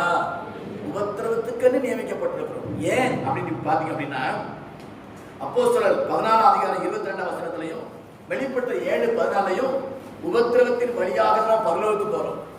அல்லேலூயா. எந்த வழியா போறோம்? என் ஆண்டவரை இயேசு நோக்கி தான் ஓடுவோம். நம்ம அவர் எந்த வழியில போனாரு? ஏசி கார்ல போனாரா? பாடி கார்ட்ல அப்படி போனாரா? அவமானம், நிந்தை, காரி உமிழ்வதற்கு ஒப்பு கொடுத்த முகம், அடித்து கிழிப்பதற்கு ஒப்பு கொடுக்கப்பட்ட முகம், புறக்கணிக்கப்படுவதற்கு அர்ப்பணிக்கப்பட்ட வாழ்க்கை. இப்படிப்பட்ட வாழ்க்கையில தான் அவர் போனாரு. அந்த வழியில நம்ம பின்பற்றி போறோம். நமக்கும் அவரை போல பாடு இல்லாவிட்டாலும், அவரை போல உபத்திரவம் இல்லாவிட்டாலும், சின்ன சின்ன உபத்திரம் இருக்கும். அது வழியா தான் போகணும் பரலோகத்துக்கு. சீசலா பவுல் சொல்லுவாரு, வெளிப்படுத்துற யோவான் பாப்பாரு, தூதர் சொல்லுவான், யாருக்கு அவங்க தெரியுமா? ஐயோ எனக்கு தெரியாது. இந்த பூமியில் உபத்திரத்தின் வழியாக வந்தவர்கள், ஆட்டுக்குடி ரத்தத்தினால் தங்கள் அங்கிகளை தோய்த்து எடுத்தவர்கள், ரட்சிக்கப்பட்டு உபத்திரப்பட்டு வந்தவங்க தான் என் பரலோகத்தில் இருக்கிறான். அல்லேலூயா. ஆமென். உபத்திரம் வந்து என்னது? நீ சரியா ஓடுறீங்கன்னு அர்த்தம். உபத்திரம் வந்து என்ன? நீ லட்சக்கணக்கு ஓடிக்கிட்டு அர்த்தம். கஷ்டம் ரொம்ப பாடா இருக்கு பாஸ்டர், ரொம்ப பிரச்சனையா இருக்குது, நீங்க சரியான பாதை ஓடிட்டு இருக்கீங்க அர்த்தம். ஆனா உபத்திரம் தான் வாழ்க்கை அப்படி கிடையாது. நானே சொன்ன ஒரு ஃப்ரெண்ட், ஒரு நண்பர் கேட்டாரு, உங்களுக்கு உಳಿதி ரொம்ப உபத்திரம் இருக்கா? இல்லையே. அப்படி பரலோகத்துக்கு போக மாட்டீங்களோ? ஒரு காலத்துல உபத்திரம் பட்டிருக்கிறேன், ஒரு காலத்துல உபத்திரம் உண்டு பட்டோம். அந்த ஆட்டுக்குட்டி அந்த தெய்வத்துடைய ரத்தத்தால் மீட்கப்பட்ட பிறகு அந்த மாதிரி உபத்திரம் இல்ல, வேற சின்ன சின்ன உபத்திரம் இருக்கும். சின்ன சின்ன மன உளைச்சல் செய்கையை பார்க்கும்போது மன வேதனையா இருக்கும். சில விசுவாசியுடைய நடவடிக்கையை பார்க்கும்போது உள்ள உடையும். ஆண்டவரே, பிசாசு ஏன் எங்களை இப்படி மாத்திட்டான்? பேதுரு ஆண்டு சொன்னா தெரியுமா, உனக்கு இப்படி சம்பவிக்க கூடாது, அப்ப சாத்தானே அப்படின்னாரு.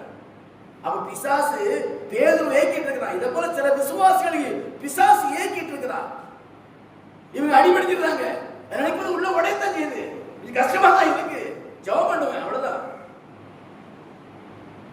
உபத்திரவத்துக்கும் நாம் நியமிக்கப்பட்டவர்கள் அறிந்து கொண்டாதான் உபத்திரம் வரும்போது நம்ம அறிய வேண்டாம், சோர்ந்து போக மாட்டோம், சந்தோஷப்படும். அல்லேலூயா, அல்லேலூயா, ஸ்தோத்திரம். இதுதான் இயேசு கிறிஸ்து நோக்கி ஓடுவதற்கு தகுதி. இதான் சரியான ஓட்டம், இதான் சரியான ஓட்டம். சரி, நீங்க அடுத்த வருஷம் என்ன சொன்னா, பொறுமையோடு ஓடணும். எப்படி ஓடணும்? பொறுமையோடு ஓடணும். நான் சும்மா ஜோக்கா சொல்லுவேன், பொறுமை எருமையிலும் பெரியது. பொறுமை எருமையிலும். எந்த வண்டி வந்தாலும் ரோட்ல அப்படியே அசதிதான் போவோம். மழை பெய்யட்டும், காற்று அடிக்கட்டும், எந்த வாகனம் எவ்வளவு ஆறுன்னு அடிக்கட்டும், ஐ டோன்ட் கேர், அவன் போயிட்டு இருக்கான். பொறுமை. நம்ம பொறுமை வேணும். நமக்கு என்ன வேணும்? லூக்கா சுவிசேஷம் 21 அதிகாரத்துல அந்த 16 வசனம் வாசிங்க. லூக்கா சுவிசேஷம் 21 அதிகாரம் 16 to 19 வரைக்கும்.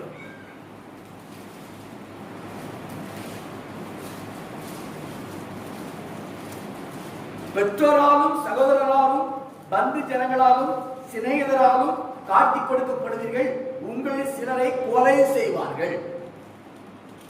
அல்லேலூயா. பயப்படாதீங்க. உங்களை சொல்ல, சிலரை ரத்த சாட்சியா மறிப்பதற்கு சிலர் நியமிக்கப்பட்டிருக்கிறாங்க. அவங்க நடக்கும் சொல்லிட்டு, என் நாமத்தில் இருந்து எல்லாரும் பாய்க்கப்படுவீர்கள். இயேசு கிறிஸ்துவை நோக்கி சரியா ஓடும்போது இந்த பிரச்சனை வரும். உண்மையும் உத்தமம் பரிசுத்தமும் வாழ்வது பிரச்சனை வரும். ஆனாலும் உங்கள் தலைமையில் ஒன்றாக அணியாது. அல்லேலூயா, அல்லேலூயா. உண்மையும் உத்தமமாய் கர்த்தரை பின்பற்றி ஓடும்போது பகைக்கப்படுவீங்க. உங்களை நக்கல் பண்ணுவாங்க, கிண்டல் பண்ணுவாங்க. என்னடா இந்த வயசுல சன்னியாசி ஆயிட்டியா அப்படிம்பாங்க. ஏன்னா இந்த வயசுல சாமியார் ஆயிட்டியா அப்படிம்பாங்க. சன்னியாசியும் சாமியாரும் பண்டாரமா வாழ கர்த்தர் அழைக்கவில்லை, ராஜாவின் பிள்ளை வாழ அழைத்திருக்கிறார். அல்லேலூயா, அல்லேலூயா.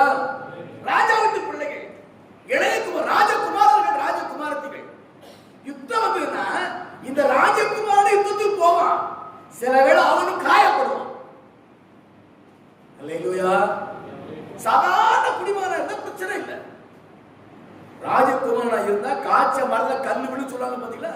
நம்ம ராஜகுமாரன் அழைக்கப்பட்டிருக்கிறோம். நமக்கு சில பிரச்சனை வரும், பாடு வரும், உபத்திரம் வரும்.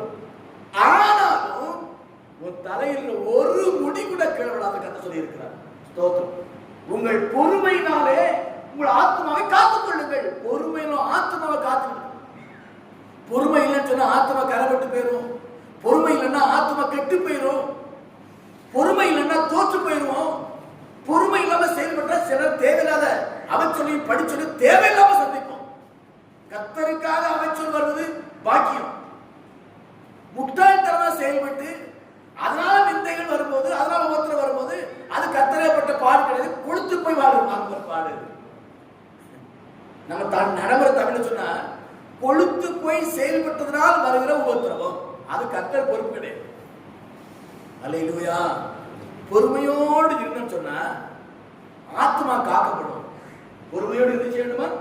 பொறுமையால் ஆத்மாவை காத்துக் கொள்ளுங்கள். சொல்லுங்க பார்த்து, உங்க ஆத்மாவை காத்துக்கொண்டு பொறுமையா இருந்து. நீ பொறுமை இல்லைன்னா எது பாதிக்குது? ஆத்மா பாதிக்குது. அந்த விளக்கமா சொல்ல விரும்புறேன், தெரியும் உங்களுக்கு. ஆத்மா பாதிச்சுன்னா வாழ்க்கை பாதிக்கும். என்ன வேலை சொல்லுது? உன் பிரியமானவனே, உன் ஆத்மா வாழ்வு எல்லாவற்றும் வாழ்ந்து சுகமாயிரு. ஆத்மா வாழும். பொறுமை இல்லாம அவசரப்பட்டு செயல்பட்ட அப்படின்னா எல்லாத்தையும் உடைச்சிருவோம், ஆத்மாவை எடுத்துருவோம். சில பார்த்த ஸ்பீடு சொல்லுவாங்களா, அந்த பாத்திர கடைக்குல மதையான போன மாதிரி பராமரம் படிப்பாங்க. பாத்திர கடைக்குல மதம் பிடிச்சு யானை போறான்னு எல்லாத்தையும் அடிச்சு தள்ளிடு. பார்த்தீங்களா? அதை போல நம்ம வாழ்க்கை காணப்படும். எடுத்தோம், கவுத்தோம், உடைச்சோம், நிதானமா செய்யணும், ஜபத்தோட செய்யணும், பொறுமையோட செய்யணும், சகிப்பு தன்மை இருக்கணும் வாழ்க்கையில. இந்த அனுபவத்தோட ஓடினாதான் ஓட்டம் தடை இல்லாமல் அங்க போய் முடியும். எங்க போய் இயேசு இருக்கிற இடத்துல போய் ஓட்ட முடியும். அல்லேலூயா, அல்லேலூயா, அல்லேலூயா. ஆகவே ஆண்டவர் இயேசு கிறிஸ்து இந்த உலகத்துல இப்படித்தான் ஓடினார், இப்படித்தான் வாழ்ந்தார். அவரை பின்பற்றி ஓடுற நாம இப்படித்தான் ஓடணும், இப்படித்தான் ஓடணும். பாரத்தை தூக்கி கீழே போட்டணும், பாவத்தை மிதிச்சு தள்ளிடணும். நான் சொன்ன மாதிரி ஏதாவது பயம் துப்புவாங்க. என்னதுக்கு பயந்த நினைச்ச துப்பாங்க தெரியுமா? எதுக்கு பயந்தா பேய் வந்துருமா? துப்புனா பேய் போயிருமா? துப்புக்கெல்லாம் பேய் போகுமா? அது துப்ப எத்தனை துப்படியா பார்த்துருக்காது. இயேசுவின் நாமத்துல பேய் ஓடும், துப்புக்கெல்லாம் ஓடாது. அதே போல பாவ நெருங்கி வரும்போது தூண்டு கார் துப்பணும், தள்ளிடு தூர. கீழ்ப்படியாத இருதயம் வரும்போதே நம்ம இதயத்துல ஒரு துப்பு துப்பணும். என்ன கீழ்ப்படியாம இருக்க நாய அப்படின்னு நம்ம இதயத்துல நம்ம ஒரு கமெண்ட் பண்ணணும். அல்லேலூயா, அல்லேலூயா. நியமித்த ஓட்டத்தில் சரியானபடி ஓடணும், பொறுமையோடு ஓடனா கட்டாங்க வச்சது. எங்க போய் அப்பா வீட்டுல முழங்கால் படிடுவோமா? எல்லாரும் அப்படியே முழங்கால் படுவோம். ஆண்டவரே கொஞ்சம் கூட ஆராய்ந்து பாருங்க, கொஞ்சம் ஒரு ஆராய்ந்து பாருங்க, ஒரு சில நிமிடங்கள். என் வாழ்க்கை எப்படி இருக்குது ஆண்டவரே? பாரம் இருக்குது, உண்மைதான். எதிர்காலத்தை குறித்து, பிள்ளை வாழ்க்கை குறித்து, பொருளாதார குறித்து பாரம் இருக்குது. பாரப்பட்டு ஒண்ணு நடக்காது. தூக்கி தூர போட்டுருக்கேன் சொல்லுங்க. பாரத்தை நான் தூக்கி தூர போட்டு போறேன். நெருங்கி நிற்கிற பாவம் ஆயத்தமாய் எப்ப அடிக்கலாம் என்று சொல்லி ஆயத்தோடு இருக்கிற பாவத்துக்கு பிதாவாய பிசாசு நெருங்கி சுற்றி நெருங்கி நிற்கிறார். இயேசுவின் நாமத்தில் அவர் ஒரு மிதி மிதிச்சுட்டு போடணும். பாவத்துக்கு இடம் கொடுக்க கூடாது. நியமித்த ஓட்டத்தில் ஓடணும், குடும்பத்துக்கு கொடுக்க நேரத்தை கொடுக்கணும், சேவை செய்ய வேண்டிய நேரத்தை சேவை செய்யணும், துதிக்க வேண்டிய துதிக்கணும், ஆராதிக்க வேண்டிய ஆராதிக்கணும். என் இயேசுவின் நாமத்தை இந்த உலகம் பிரஸ்தாபப்படுத்த வேண்டும். ஆனால் பொறுமையோடு காணப்பட வேண்டும். இந்த ஓட்டம் ஓடினா எத்தனை தடைகள் வந்தாலும் சரி ஜம்ப் பண்ண கத்த உதவி செய்வார். தாண்டி போயிடும், விழுந்து கிடக்க மாட்டோம். எத்தனை விசுவாசம் இன்னைக்கு விழுந்து கிடக்கிறாங்க, ஓட எதிர்க்க முடியாதபடி. சரியான ஓட்டம் இல்லை, மனம் போன ஓட்டம், மாம்ச இச்சையின் ஓட்டம், பெருமையின் ஓட்டம், உலகத்தில் ஒத்துப்போகிற ஓட்டம், சித்தின்மத்தை நோக்கி போன ஓட்டம் செல்லாது, நடக்காது. ஒருவேளை சத்தத்தை தேர்ந்த பிள்ளைகளே, ஒருவேளை நீங்க ஓட முடியாமல் விழுந்து கிடமே சொன்னாங்க, கர்த்தருடைய ஆவி அவங்களை பலப்படுத்துறார். இன்றைக்கு உங்களை எழும்புங்க இயேசுவுக்காக. அவன் நியமித்த ஓட்டம் ஓட பழகுங்க. நிச்சயமா ஓட்டம் சரியான லக்கத்துக்கு ஓடி இயேசு பாதத்தில் போய் அமர்வதற்கு என்ன செய்வார்? அன்பின் பரலோக பிதாவே, சத்துக்கிட்ட அருமையான பிள்ளை நான் ஜெபிக்கிறேன். வேத வசனத்தின்படி பாவத்தையும் பாரத்தையும் உதறி தள்ளிவிட்டு நியமித்த ஓட்டத்தில் பொறுமையோடு ஓடி நித்திய ஜீவனை பெற்றுக் கொள்ள ஆயத்தப்படுத்திய நன்றி. இவர்களை கொண்டு அநேகர் ஆயத்தப்படுத்தும். அதற்காக நியமிக்கப்பட்ட இந்த வாஞ்சியோடு செயல்பட கிருபைதான். பொறுமையை தாரும் ஆண்டவரே, நன்றியோடு வாழ கிருபை செய்யும். தலைகளை மாற்றும் சமூக பிள்ளையோடு செல்லட்டும் ஆண்டவரே. இப்படி மேகம் இப்படி வழி நடத்துவதாக வசனத்தின் வெளிச்சத்தில் நடக்கிற பிள்ளை காணப்படுகிறதா? மாம்சத்துக்கும் உலகத்துக்கும் பிசாசு இடம் கொடுக்காத மக்களாய் காணப்படுகிறதா? இயேசுவின் நாமத்தில் ஜெபித்து ஆசீர்வதிக்கிறேன். கர்த்தர் ஆசீர்வதிப்பார். ஆமென். கர்த்தராகிய இயேசு கிறிஸ்து கிருபையும் பிதாவுடைய அன்பும் பரிசுத்த ஆவியின் ஐக்கிய வழி நடத்தணும். நம்ம அனைவரோடு கூட சத்தத்தை கேட்ட தேவஜன எல்லோரும் கூட சகல பரிசுத்தவர்கள் கூட ஆண்டு வழிபட்டு காணப்படுவதாக சேர்ந்து சொல்லுவோம். என் ஆத்துமாவே கர்த்தரை ஸ்தோத்திரி, என் முழு உள்ளமே பரிசுத்த நாமத்தை ஸ்தோத்திரி. என் ஆத்துமாவே கர்த்தரை ஸ்தோத்திரி, அவர் செய்த சகல உபகாரங்களையும் மறவாதே. ஆமென். அல்லேலூயா, அல்லேலூயா, அல்லேலூயா. கர்த்தருடைய ஆசீர்வதிப்பாராக. தொடர்ந்து அடுத்த ஆளுக்கு ஆயத்தப்படுவோம். தொடர்ந்து ஒரு காலையில தொடர்ந்து செய்தியை கேட்போம். ஆசீர்வதிப்படுங்க. தேவ நாமம் கர்த்தர் ஸ்தோத்திரம். ஆமென். அல்லேலூயா.